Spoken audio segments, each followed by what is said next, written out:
All right, UFC Perth. We are back. We're here. This is my final picks and bets. I've got about 5 hours until fight time. I'm a little late on this, but I'm the only one who's currently watching until I grow this betting empire to new heights. So for now, we're going to go through these fights. I'm going to talk about my changed up opinions, and that I've watched the tape now, and I've got a lot of changed up opinions from what my initial gut calls were. I'm actually feeling this is a very underdog heavy card. So we're going to just jump right into it, jump right into the first fight here. Cody Steele, Dom Marfan. Um, I was initially on Cody Steele with this, and then I went and I watched the fight tape, and I really like Dom Marfan. I think he is slick. I really love the grappling, and I love his ability to, when someone's coming in on a strike, take a dip and get into that body on them, and then start doing his work. I loved his elbows, in his last fight against Songwoo Kim, I believe it is. Um, Either way, in his last fight, I loved the elbows. And I generally think he's just a dog, man. I can't go against a dog personality like that. There's something I like about him. Um, and with Cody Steele, I just think again, it's he came in with this jitsu background, but he's a boxer now, and he's fast, and he's probably faster than Dom Marfan, yes, but is he a better overall boxer? I'm not sure. And then when it comes to grappling, I don't know. I don't believe that Cody Steele is better than Dom Marfan from what I've seen um, in the footage. All right, so there's my call. I'm going Dom Marfan, and I've actually got a bet placed on him. Um, Bring it on back now here. We've got the next one, Jonathan Michaela for Themba Garimbo here. This one, it hurt. This is a tough one for me. It was tough to make this call, and that I'm really kind of leaning towards Themba. But this is what I got to say. Jonathan Michaela has an excellent team. He's jacked. He's young. Themba's not as good as everyone thought he was going to be, right? So I just get this feeling about this fight that Mikhailov, obviously he got some he got some good early wins, but in that last fight against Oban, he was getting pieced up. Luckily, Temba's not the greatest of strikers. I think he's going more so for a wrestling approach, and that's where Mikhailov is going to be bigger, stronger, and why I'm going to pick him for this fight. But there's something in me that's saying I could regret that. I did bet on Mikhailov though, so we're gonna find out, and we're gonna see how much that I should be leaning towards my calls from the footage rather than everyone else's bias as well. Because I think that part of this is I've seen the footage, and I like Temba, to be honest, to start in this, but I've heard everyone's bias. I've also seen Mikhailov on the scales, and we went with Mikhailov. We'll put it that way for now. So went with him for this fight. Going with him for this one. All right. Next one, Wes Schultz, Ben Johnston. I'm staying the fuck away.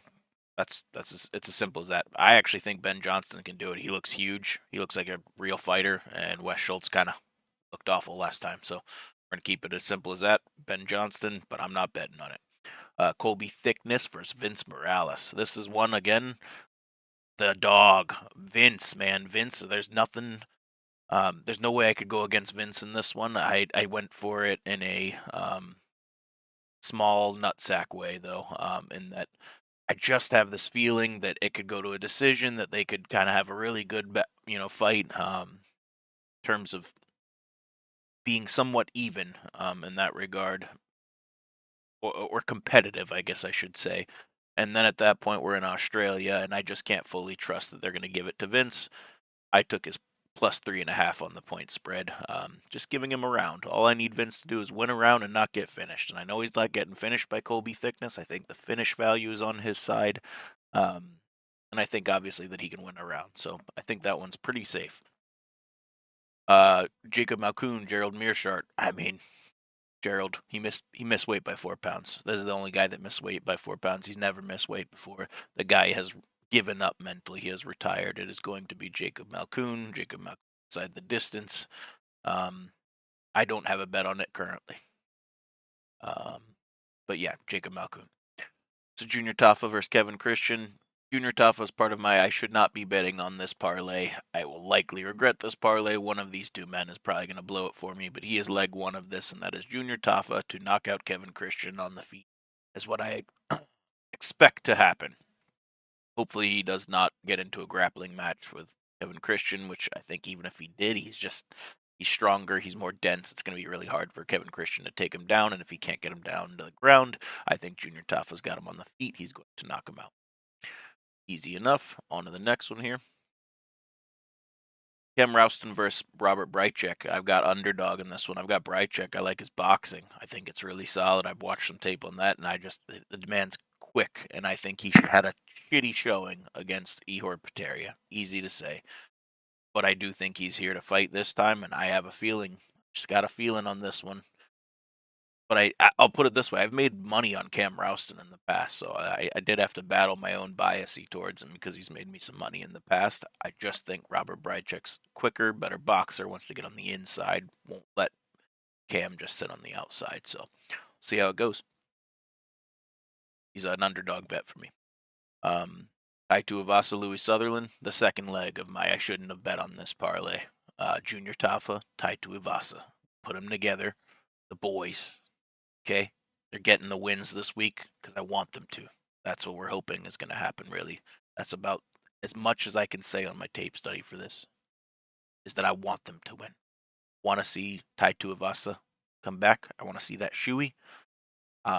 Louis Sutherland, though, I'll say this. The blast double that he had in the last fight, it's a little, we don't want him to lay on Tai for too long. If he gets tied down, it's not a great sign for us. Hopefully this is a slugfest because that is where Tai will win. Yeah, second leg of the I shouldn't have bet on that parlay. Brando Pericic versus Shamil Gaziev. I am quite torn on this fight. I really am. I think Brando's very quick. I think he's a great prospect. I've got this weird feeling about Gaziev this time, his ability to potentially wrestle and just the experience level difference. It wasn't one I was willing to personally bet on. But if yeah, Brando Pericic is the lean there, but I didn't bet on it. Keep it at that. Didn't bet on Marwan Rahiki versus Ali Schmidt, and I didn't really look into it too much. Marwan Rahiki most likely by knockout, but I've heard this guy's not bad. Tim Elliott versus Steve Erceg. I do not have a bet in on Steve Erceg as well, but that is the pick for me. The line movement has been crazy though. Steve Erceg started at like minus 500 or something like that, and he's down to minus 175 or something along those lines. So someone believes Tim Elliott can do it. I personally believe Steve's the A side of this all. So that's my pick, but I don't have a bet on that one. Next one, co-main event. Beneil Dariush versus Keelan Salkid. Salkilled. Keelan. There it is. So for this one, this is another one of my bets, and it's actually one that's going to be likely unpopular in terms of the mass opinion here, and that is Beneil Dariush. Again, on this one, a plus 3.5, and that is simply survive and win me around, Beneil. I'm counting on that chin one more time. He's probably going to disappoint me. He might disappoint me. If he stays on the feet with this guy, he's going to disappoint me. But if this guy grapples with him, Beneil will steal the round, and then he just needs to survive. There's a chance, and at plus 250 for a plus 3.5, I had to take a shot on it. Okay, so there's where we are for the co-main there. And last but not least, Jack Della Maddalena versus Carlos Prates. I've got my main man, Carlos Prates. Nothing changed after my tape study on this one. It's Carlos. I think he's got the range. I think he's got power. What is it? Jack might win the minutes in that regard from the better boxing potentially. I just think when Carlos hits, everyone's gonna know he hit, and they're gonna know he hit hard, and I have a feeling he could even knock out Jack, but we'll see how that one goes. I do have a bet on Carlos. All right, and now it's time for the bets. So these are my bets. We're going to go through them real quick. Money line on Dom Marfan. Carlos Prates, money line. I've got pretty much a like point. I didn't do the unit calculation, I'll be honest. $10 on Dom Marfan, 20 on Carlos Prates, 10 on the Vince Morales, Jonathan McAuliffe parlay, which is, if there's one leg I'm worried about in this, it's Jonathan McAuliffe, not Vince Morales. Vince is not going to get taken out. He's not going to get finished in this fight, right? And so then he just needs to win a round. And I really think that that is possible on one judge's scorecard. So, yeah, if there's a side I'm nervous about here, it's Jonathan. I shouldn't have bet on this parlay. Junior Tafa tied to Ivasa. There's my fan made parlay. I just enjoyed tied to Ivasa, and I think I enjoyed both of their striking. So that's what I'm hoping. I get to see some knockouts in Australia this time after last week's terrible decision heavy card. Robert Brychek, money line, underdog, $10, easy enough. Benil Dariush plus 3.5, $10. There's the bets. This is where I'm coming into my a bit of a rule change that I'm sure I'm going to be posting about after this one, and that is that yeah, we've got the $75, and I said 5 bets, 1, 2, 5, 6, right? But $75 is out on the board right now. With this, I believe maybe 80, 10, 30, 40, 50, 60, 70. $70 on the board, not even 75, which is my the limit I gave myself. So with this, the rule change I'm giving myself is that if things are going well for me in my first couple of fights of the night, I would say that the rule might be that with a win on the first bet, I want to be able to open up the ability to place some props and things that I have sitting in the back